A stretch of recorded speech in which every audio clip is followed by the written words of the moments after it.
director of Green Choice Farms. We're a tier 1 facility, so pretty small, but we're mixed use, so we do indoor and outdoor.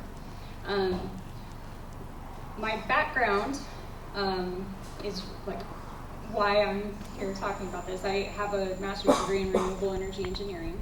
Most of my focus was transmission and distribution of electricity, along with grid tying renewables. And so it's a combination of electrical and mechanical. And one of the things that we did when we started our company was this, hands down, we were always going to have LEDs. We were always going to make sure that we were striving for efficiency.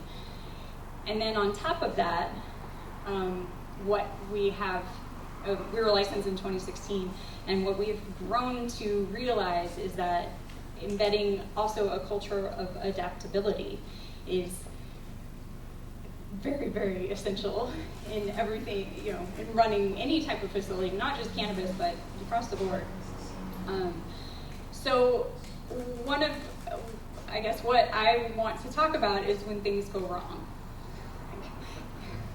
Because that's interesting to me from an engineering background, because that's when you can find value, and that's when you can make changes, and that's when you can transition from a negative to a positive, and not just freak out and try to fix everything all at once, but go about it in a systematic approach. And so that's our culture, our company culture is something that, efficiency and adaptability is what anybody who comes into our organization, that's what we're striving towards. And we make sure that people aren't coming in thinking, this is how you do things. This is the way I've always done them. We don't allow that in our place. So one of the things that has happened over the last couple years, we went for about 9 months of running our indoor facility, and everything was going great. And then winter came around, and our humidity level started just skyrocketing, and we freaked out, of course. But because we had this culture of systematically making changes, we started gathering data. And this was throughout our flower rooms, which is where that's where humidity becomes a problem. So we started gathering data, and then we started looking at it. And so the first thought, we were like, okay, our HVAC contractor screwed up. So we brought them in and started working with them and evaluating the data. And after an amount of time, we realized that it was the engineering. It wasn't the system. It wasn't how it was built. It was that our engineering was oversized. And you can't fix that very easily. You can't just, replace a part and say, oh, that's good. That solves the problem. So we determined that because during the winter our chillers weren't running at 100%, there you go, they're not dehumidifying. So we, systematically went back. We tried turning off one of the 5-ton chillers, seeing how that did, and then analyzing everything, and then going back and turning off another 5-ton chiller. Turns out that was a little too much and it overloaded our system, so we turned that back on and then started making other adjustments. We brought in, we eventually doubled our dehumidification in each of the flower rooms and turned off one of the 5-ton heat exchangers in our bedroom because we wanted more humidity in there, and that was how we solved the problem. But it was making one adjustment at a time. And I think a lot of people, when they're in a position of just oh crap, what's happening, you try to make all of the changes that you can possibly make without stopping yourself and really going through a process. And it's the scientific process, it's not anything new, but it's just, making sure that that's part of what you do and part of what your employees or everybody you work with has as their foundation of how they're, how they work within within your culture, within your business. So the other thing that we do is, not only is it required by law, but we have safety meetings once a month. And our employees, in some cases, they're, manly men don't want to tell you that they hurt themselves, but we don't allow that. We have an hour-long safety meeting, and we draw out that information, because those are the people who are working in your facility, who are going to interact with all of everything that's in there, your equipment and everything. And I think in a lot of other industries this is a given, but in cannabis it hasn't always been. And so one of the things that,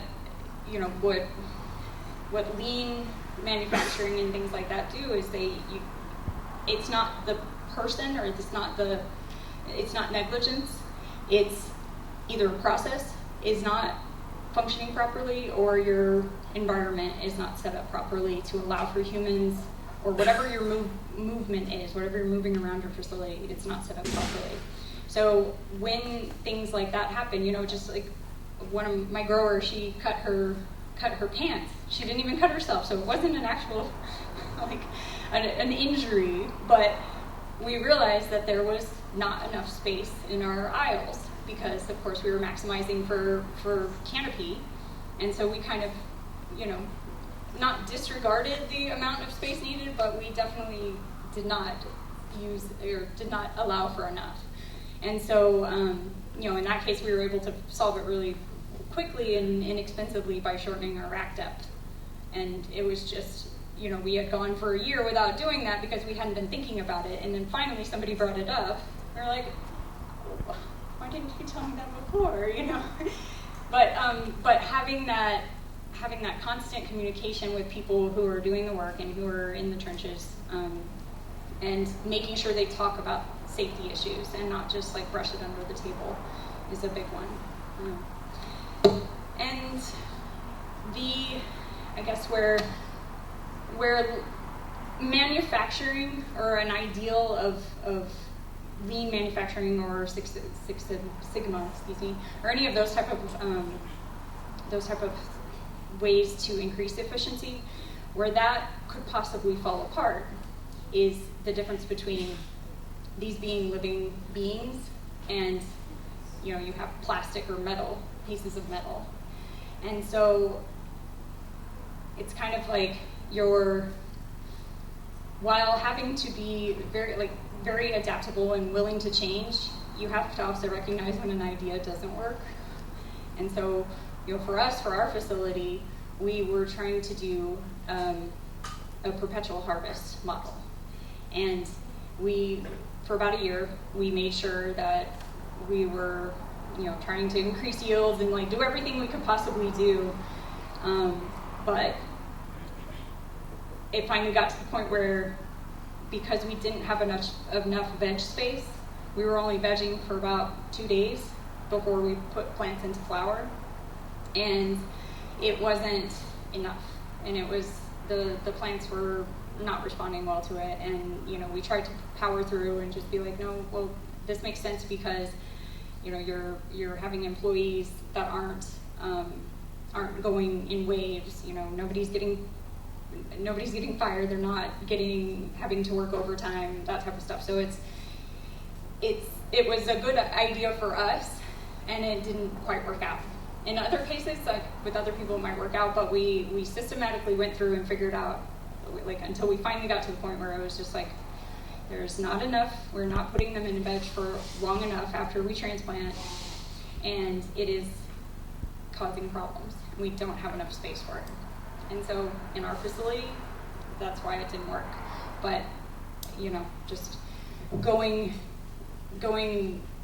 piece by piece and gathering data, evaluating it, and then making one change instead of many, and then reanalyzing. And that's where we are. That's how we've been able to kind of maintain throughout this whole process of the past year and a half. But yeah, so that's my recommendation to everyone, is to just to go through and have that mentality, have that corporate culture of being open to change, being willing to receive feedback, and also knowing when you've made a mistake. Thank you.